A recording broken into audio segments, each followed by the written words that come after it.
नमस्कार, nishammadhulika.com में आपका स्वागत है।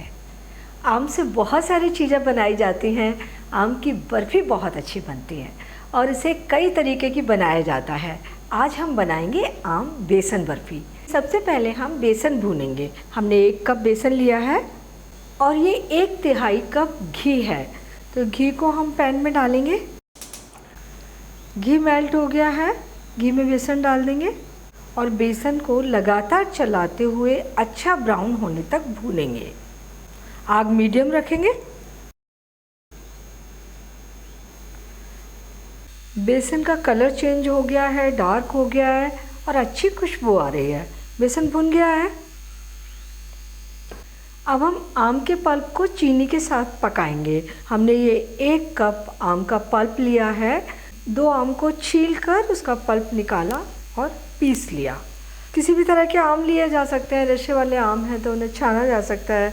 अगर आम का कलर ज़्यादा सफ़ेद है तो उसमें खाने वाला येलो फूड कलर डाल सकते हैं। और ये 3/4 कप चीनी, इसे हम अच्छा गाढ़ा होने तक पकाएंगे।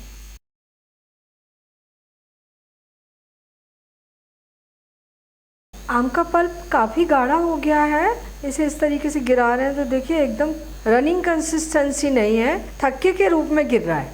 और अब हम इसमें बेसन मिलाएंगे। थोड़े से काजू डाल देंगे और ये इलायची पाउडर, 5-6 इलायची का पाउडर बनाकर ले लिया है और इसे मिलाते हुए बर्फ़ी की जमने वाली कंसिस्टेंसी तक पका लेना है।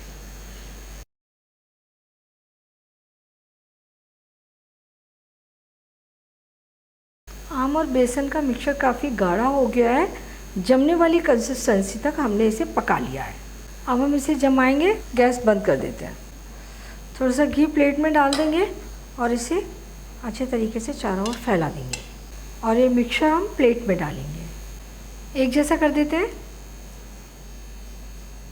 इसके ऊपर हम थोड़े से कटे हुए काजू डाल देंगे और थोड़े से पिस्ते डाल देते हैं। थोड़ा दबा देंगे ताकि बर्फ़ी में फिक्स हो जाए। अब हम इसे जमने के लिए छोड़ देंगे। 7-8 घंटे या ओवरनाइट इसे हवा में ठंडी जगह पर रख दीजिए। बर्फ़ी जम गई है। हम इसे पीसेस में काट लेते हैं। प्लेट को हम नीचे से हल्का सा गर्म कर लेंगे। पीसेस आसानी से निकल आएंगे।